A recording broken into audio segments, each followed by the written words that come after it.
فاطمہ بنت قیس رضی اللہ عنہ بیان کرتی ہیں کہ میں نے رسول اللہ صلی اللہ علیہ وسلم کے اعلان کرنے والے کو سنا۔ وہ اعلان کر رہا تھا، چلو نماز ہونے والی ہے۔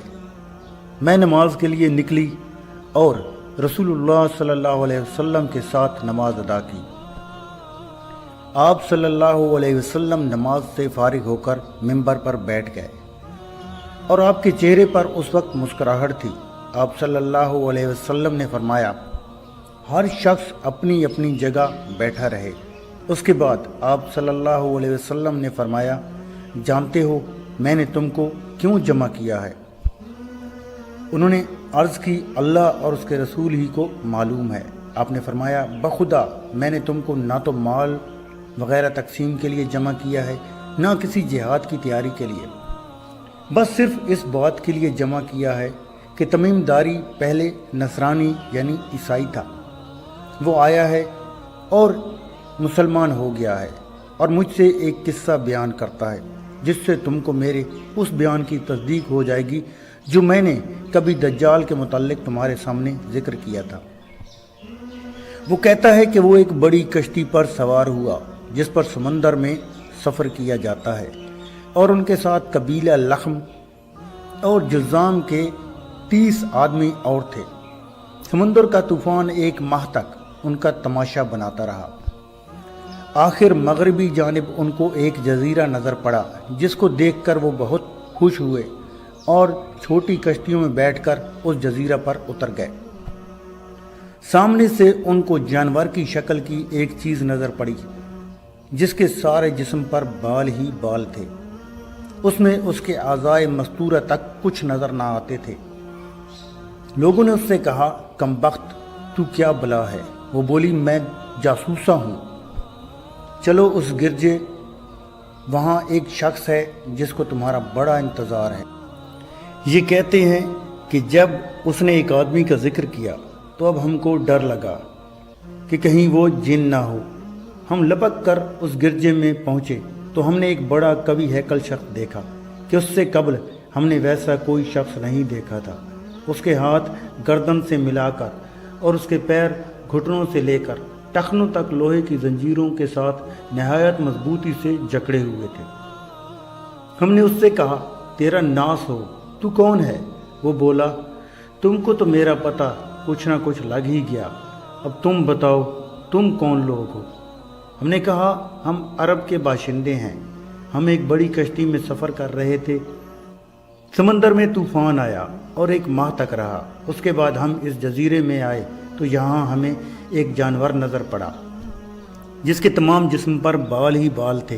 اس نے کہا، میں جساسہ یعنی جاسوس ہوں، چلو اس شخص کی طرف چلو جو اس گرجے میں ہے۔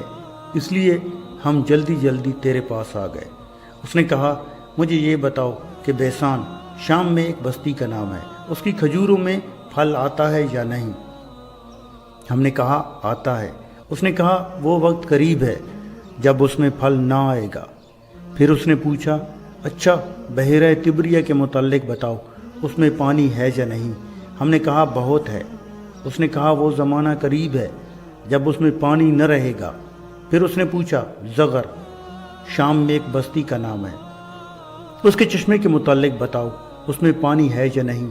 اور اس بستی والے اس کے پانی سے کھیتوں کو سیراب کرتے ہیں یا نہیں؟ ہم نے کہا، اس میں بھی بہت پانی ہے اور لوگ اسی کے پانی سے کھیتوں کو سیراب کرتے ہیں۔ پھر اس نے کہا، اچھا نبی الامین کا کچھ حال سناؤ۔ ہم نے کہا، وہ مکہ سے ہجرت کر کے مدینہ تشریف لے آئے ہیں۔ اس نے پوچھا، عرب کے لوگوں نے اس کے ساتھ جنگ کی ہے؟ ہم نے کہا، ہاں۔ اس نے پوچھا، اچھا پھر کیا نتیجہ رہا؟ ہم نے بتایا کہ وہ اپنے گرد و نواح پر تو غالب آ چکے ہیں اور لوگ ان کی اطاعت قبول کر چکے ہیں۔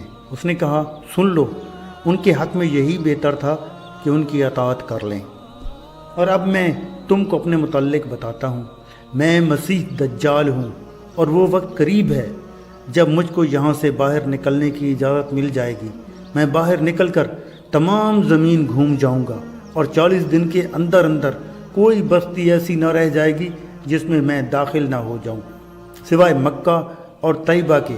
ان دونوں مقامات میں میرا داخلہ ممنوع ہے، جب میں ان دونوں میں سے کسی بستی پر داخل ہونے کا ارادہ کروں گا، اس وقت ایک فرشتہ ہاتھ میں ننگی تلوار لیے سامنے سے آ کر مجھ کو داخل ہونے سے روک دے گا، اور ان مقامات مقدسہ کے جتنے راستے ہیں ان سب پر فرشتے ہوں گے، وہ ان کی حفاظت کر رہے ہوں گے۔ رسول اللہ صلی اللہ علیہ وسلم نے اپنی لکڑی ممبر پر مار کر فرمایا کہ وہ طیبہ یعنی مدینہ ہے۔ یہ جملہ 3 بار فرمایا۔ دیکھو کیا یہی بات میں نے تم سے بیان نہیں کی تھی؟ لوگوں نے کہا جی ہاں آپ نے بیان فرمائی تھی۔ اس کے بعد فرمایا دیکھو وہ بحر شام یا بحر یمن، راوی کو شک ہے بلکہ مشرق کی جانب ہے، اسی طرف ہاتھ سے اشارہ فرمایا۔ ناظرین یہ تو تھی صحیح مسلم کی روایت جس میں ایک صحابی تمیم داری رضی اللہ عنہ کا دجال کے ساتھ ملاقات کا ذکر کیا گیا ہے۔ تو اور حدیث نبی صلی اللہ علیہ وسلم نے فرمایا قیامت اس وقت تک قائم نہ ہوگی جب تک 2 جماعتیں آپس میں جنگ نہ کر لیں، دونوں میں بڑی بھاری جنگ ہوگی، حالانکہ دونوں کا ایک ہی دعویٰ ہوگا، اور قیامت اس وقت تک قائم نہ ہوگی جب تک تقریباً 30 جھوٹے دجال پیدا نہ ہو لے، ان میں ہر ایک کا یہی گمان ہوگا کہ وہ اللہ کا نبی ہے۔